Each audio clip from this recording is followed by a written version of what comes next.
Salam sejahtera Malaysia, denyut nadi suara rakyat bergema di channel ini. Jangan lupa tekan butang subscribe, like dan share. Malaysia kita punya, cintai Malaysiaku, kita jaga kita.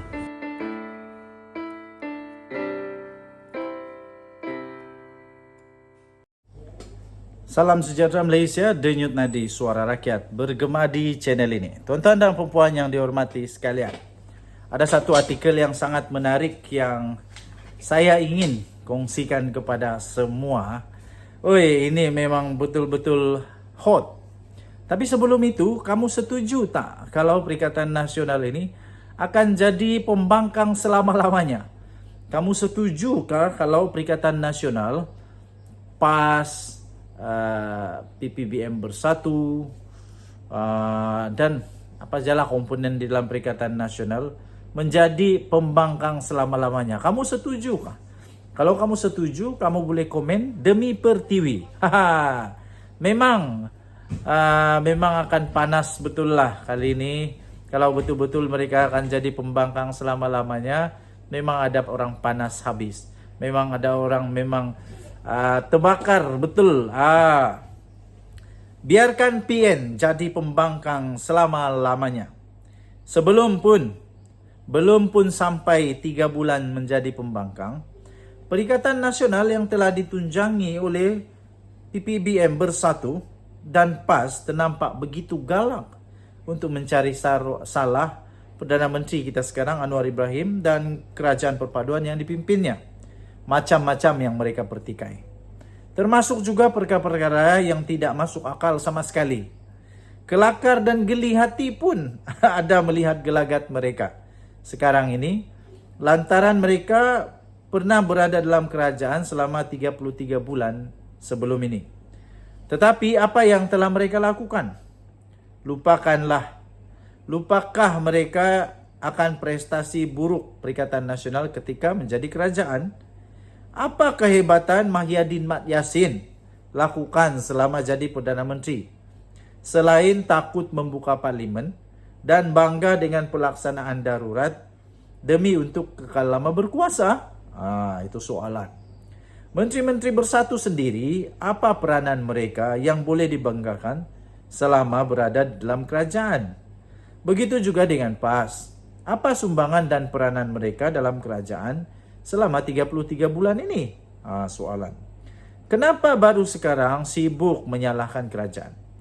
Walhal ketika berada dalam kerajaan, mereka sendiri pula tidak berbuat apa-apa yang bermanfaat untuk rakyat dan negara. Soalan lagi. Mana janji-janji yang pernah dikumandangkan ketika jadi kerajaan sebelum ini? Tanda lagi. Kenapa hanya setelah tidak lagi jadi kerajaan baru hendak bising itu dan ini? Apa yang PN lakukan sekarang setelah berada di kedudukan sebagai pembangkang? Tidak lain hanyalah untuk membuktikan mereka masih relevan untuk mentadbir semula negara ini. Dalam hal ini, rakyat dan pengundi, jangan lupa, Perikatan Nasional pun telah diberi peluang untuk menjadi kerajaan selama 33 bulan. Walaupun hanya melalui tebuk atap. Hakikatnya melalui peluang tersebut, Perikatan Nasional telah terbukti gagal mentadbir negara di mana Mahyadin sehingga ini kekal dalam rekod sebagai Perdana Menteri yang mempunyai prestasi paling buruk sekali sejak negara merdeka. Apakah kita mahu sejarah buruk ini berulang kembali dengan Mahyadin sekali lagi memegang jawatan Perdana Menteri? Oleh itu, rakyat jangan sesekali terpedaya dengan mainan dan silap mata Perikatan Nasional ini. Mereka ini tidak sesuai dan tidak layak sama sekali jadi kerajaan. Tempo 33 bulan sebelum ini telah membuktikan hakikat itu. Berbanding Kerajaan Perpaduan yang belum berusia 100 hari ini, rakyat sendiri mula nampak perubahan dan arah tujunya. Contohnya, usaha Anwar memerangi rasuah dan mengelakkan ketirisan dengan Bersatu sendiri terpalit di dalam siasatan dan pembekuan akaun bank. Ia adalah bukti ada kedurjanaan telah berlaku ketika Perikatan Nasional menjadi kerajaan. Selepas ini dipercayai lebih banyak lagi pembongkaran akan didedahkan. Biar PN terus bising. kerana mereka hanya layak dan benar-benar berfungsi ketika jadi pembangkang saja. Ketika jadi kerajaan, mereka diam dan langsung tak berbuat apa-apa. Tetapi mula bising bila jadi pembangkang. Biarlah politik negara ini meriah dan parlimen jadi macam zoo, dengan PN terus kekal jadi pembangkang buat selama-lamanya. Malapetaka 33 bulan tak usah dijemput menjelma semula. Ditulis oleh Shahbudin Husin, 16 Februari 2023, diterbitkan di shahbudin.com.net. Sila maklum bahawa artikel ini tidak menunjukkan, tidak menggambarkan pendapat dan pendirian daripada channel ini. Denyut Nadi, Suara Rakyat bergema di channel ini. Kita jumpa lagi. Bye-bye. Salam sejahtera Malaysia. Denyut Nadi, Suara Rakyat bergema di channel ini.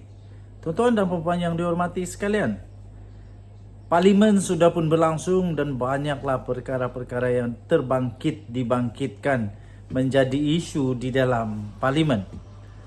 Pastinya yang menjadi isu hangat ialah tentang siapa yang rajin, siapa yang pemalas di Parlimen. Ada orang kata si Anu yang pemalas, si Anu yang pemalas. Kemudian kedua yang menjadi isu di Parlimen adalah siapa yang berani, siapa yang penakut. Ada kata Anwar penakut, ada kata Muhyiddin penakut dan sebagainya. Tapi ada satu ulasan terbaru ini, ulasan terbaru yang baru saja dikeluarkan di Malaysia kini, yaitu 2 kesilapan Hamzah Zainuddin, baru diterbitkan sebentar tadi. Ketua Pembangkang Parlimen, yaitu Hamzah Zainuddin, telah melakukan 2 kesilapan pada hari pertama selepas istiadat pembukaan Parlimen ke-15 oleh Seri Paduka Baginda Yang di-Pertuan Agong pada 13 Februari yang lalu. Pertama, untuk memastikan ada proses seimbang semasa waktu pertanyaan Perdana Menteri, dan kedua, untuk melepasi ujian Seri Paduka seperti dalam titah Baginda untuk menjamin kestabilan politik dalam tempoh 5 tahun yang akan datang bagi membolehkan proses menyatu padukan masyarakat majmuk yang bertoleransi, yang terpolarisasi, dan untuk mengembalikan negara kita kepada satu prinsip-prinsip asal pembinaan negara bangsa supaya Malaysia dapat menjadi sebuah negara hebat bertaraf dunia. Pertama, Hamzah Zainuddin telah lewat hadir ke waktu pertanyaan Perdana Menteri dan dia tidak bertanyakan satu pun soalan tambahan. 3 soalan telah diajukan kepada Perdana Menteri oleh Ahli Parlimen Taiping, iaitu Wong Kah-Woh mengenai hutang negara. Ahli Parlimen Kuala Kangsar, iaitu Iskandar Zulkarnain bin Abdul Khalid, mengenai bantuan Malaysia kepada Turkiye dan Syria untuk bencana gempa bumi yang melanda kedua-dua negara tersebut. Dan ahli parlimen daripada Tawau, iaitu Loh Sufui, mengenai isu rasuah yang mana ketiga-tiganya merupakan persoalan yang penting mengenai masa depan negara. Kelewatan Hamzah Zainuddin untuk menyertai waktu pertanyaan Perdana Menteri ini mengesahkan bahawa kenyataan bahawa dia adalah seorang ketua pembangkang yang lemah. Seorang ketua pembangkang yang tidak mampu untuk menetapkan tona kumpulan pembangkang di Parlimen kerana kuasa sebenarnya berada di tangan orang lain yang tidak berpegang pada tanggungjawab mereka di Parlimen dengan serius. Ahli-ahli Parlimen dari semua parti perlu memandang serius pendedahan daripada timbalan yang di-Pertua Dewan Rakyat, iaitu Ramli Muhammad Noor, yang mengatakan rakyat melihat Parlimen seperti sebuah zoo. Dia mengatakan yang dia telah ke restoran mamak dan orang ramai mengenalinya dan bertanya bagaimana situasi di zoo pada hari ini, katanya. Adakah ahli-ahli Parlimen telah memahami mesej yang cuba disampaikan oleh Yang di-Pertuan Agong yang ke-16 semasa penyampaian titah Diraja Baginda dalam istiadat pembukaan Parlimen ke-15 pada hari Isnin yang lepas untuk membuka hati untuk menerima keputusan pilihan raya umum ke-15 dengan membentuk kerajaan yang stabil dan menjana pertumbuhan ekonomi untuk menyelesaikan isu-isu yang dihadapi rakyat seperti kos sara hidup, termasuk perkara-perkara seperti isu subsidi untuk rakyat dan usaha membenteras rasuah? Adakah ahli-ahli parlimen dari semua parti politik akan memberikan respon terhadap seruan baginda untuk menghentikan kemelut politik yang membelenggu negara hampir 4 tahun lamanya? Negara kita bakal menerima jawapan kepada persoalan ini pada hari Khamis minggu hadapan apabila usul menjunjung titah diraja ini selesai. Ditulis oleh Lim Kit Siang, iaitu ahli politik veteran daripada DAP. Sila maklum bahawa tulisan ini tidak semestinya mencerminkan pendirian daripada Malaysia kini dan tidak juga semestinya mencerminkan pendirian daripada channel ini, The Twin TV. Denyut nadi, suara rakyat bergema di channel ini. Jangan lupa untuk tekan butang subscribe, like dan share. Kita jumpa lagi. Bye-bye.